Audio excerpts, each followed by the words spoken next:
Hello students, welcome to Hiba Max. இந்த வீடியோவில் நம்ம இன்னொரு ஸ்டடி டிப் பற்றி தான் பார்க்க போகிறோம். ஆக்சுவலாக இது லாஸ்ட் வீடியோவில் வந்த கமெண்ட். சரிங்களா? ஒரு ஸ்டூடெண்ட் எழுதியிருக்காங்க, மேம் நான் நல்லா தான் மேக்ஸ் போட்டு பார்க்குறேன், பட் எக்ஸாமில் blank ஆகிடுது. நமக்கு எக்ஸாம் பேப்பர் பார்த்தோன்னு மறந்து போயிடுது அப்படின்னு சொல்லுவோம் இல்லையா, அந்த மாதிரி அவங்களுக்கும் ஆகுதா. 7th சாப்டர் மென்சுரேஷன்லாம் சூப்பராக தான் ப்ராக்டிஸ் பண்ணி நிறைய தடவை பார்த்தேன், பட் எக்ஸாமில் சம் போடும்போது I forgot the steps and concept. Sometimes formula குழப்புது.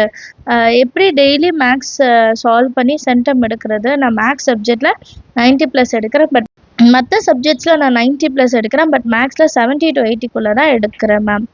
8th standard வரைக்கும் மேக்ஸில் 95+ தான் எடுப்பேன் மேம்.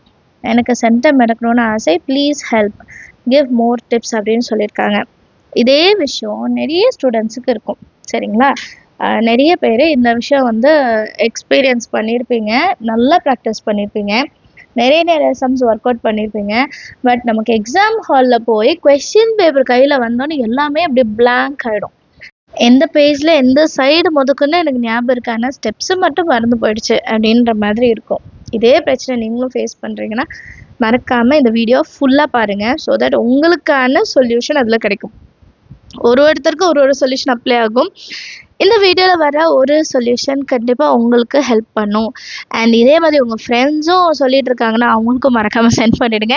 நம்ம சேனல் இது வரைக்கும் சப்ஸ்கிரைப் பண்ணலாம், மறக்காமல் சேனலை சப்ஸ்கிரைப் பண்ணுங்க, கூட பெல் ஐகான் செலக்ட் பண்ணிவிடுங்க, உங்கள் ஃப்ரெண்ட்ஸ் சர்க்கிளையும் ஷேர் பண்ணுங்கள்.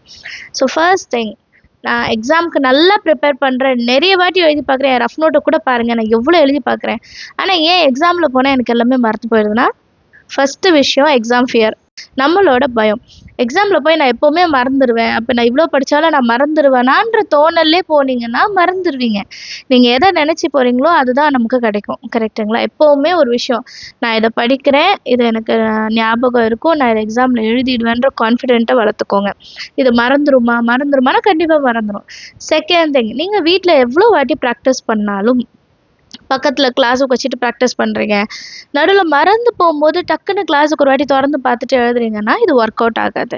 அதுமாதிரி ஒரு சம்மாக நீங்கள் எழுதி பார்க்குறீங்கனாலும் ஒர்க் அவுட் ஆகாது. நம்ம என்ன பண்ணால் அட்லீஸ்ட் ஒரு 10 சம்மை ஃபுல்லாக படிங்க, நீங்களே கொஷின்ஸ் மாற்றி மாற்றி எழுதிக்கோங்க.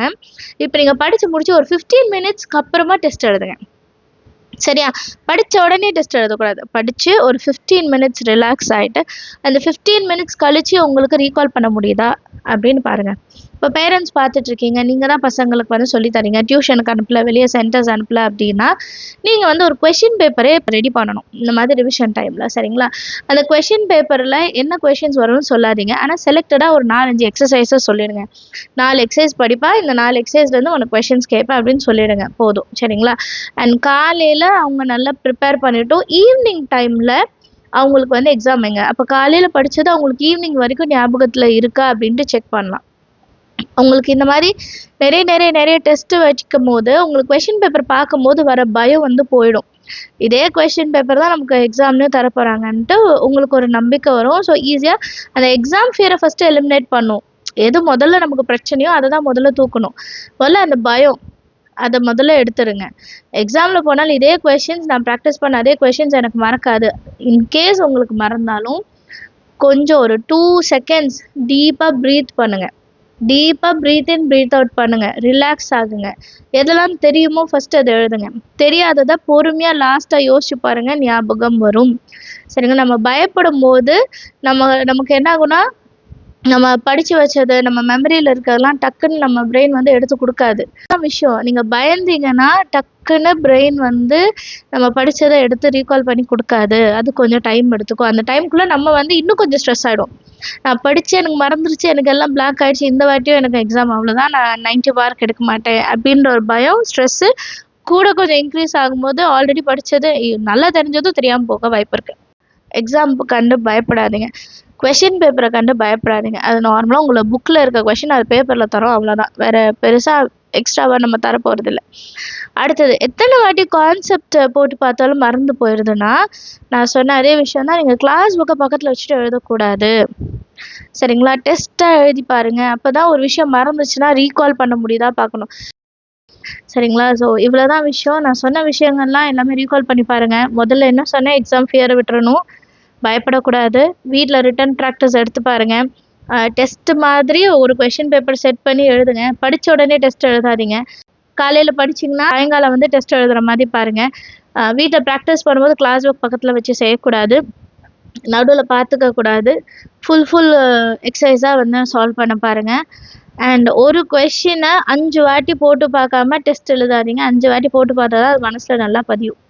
ஒரு வாட்டி நான் ஒர்க் அவுட் பண்ணிட்டேன், நான் ஓரலாக பார்த்துப்பேன், எழுத மாட்டேன் அப்படின்னா ஒர்க் அவுட் ஆகாது. உங்களால் எவ்வளோக்கு எவ்வளோ இந்த 40 நாளில் எல்லாமே தான் சொல்கிறேன், சயின்ஸு, சோஷியலு, தமிழ், நிறைய பேர் இப்போது பேரண்ட்ஸ் இந்த வீடியோஸ், மோட்டிவேஷன் வீடியோஸ்லாம் பார்த்துட்டு எனக்கு கால் பண்ணுறாங்க.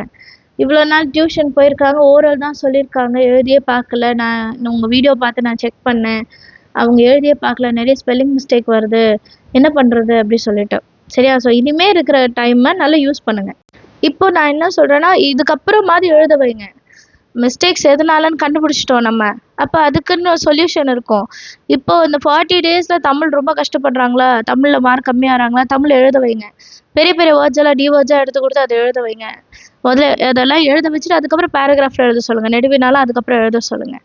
அப்போ நடுவில் அந்த பெரிய வார்த்தைகள் வரும்போது ஆல்ரெடி நம்ம எழுதி பார்த்துருக்கோம். அப்போ எக்ஸாமில் எழுதும்போது கண்டிப்பாக வந்து மிஸ்டேக்ஸ் வராது அப்படின்ட்டு சொன்னேன். நிறைய பேர் கால் பண்ணுறீங்க. அப்போ தான் எனக்கு தெரியுது, ஓகே இந்த வீடியோ நிறைய பேருக்கு யூஸ் ஆகுது, நிறைய பேர் பார்க்குறாங்க.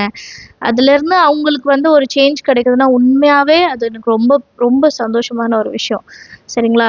அண்ட் இந்த மாதிரி வீடியோஸ்லாம் உங்களுக்கு பிடிச்சிருந்தா மறக்காமல் லைக் பண்ணுங்கள். உங்கள் ஃப்ரெண்ட்ஸ் சர்க்கிள் யாரெல்லாம் 10th போர்டு எக்ஸாம் எழுதுறாங்க, இல்லை 12th போர்டு எக்ஸாம் எழுதுறாங்களோ எல்லாருக்குமே இதை ஷேர் பண்ணுங்கள்.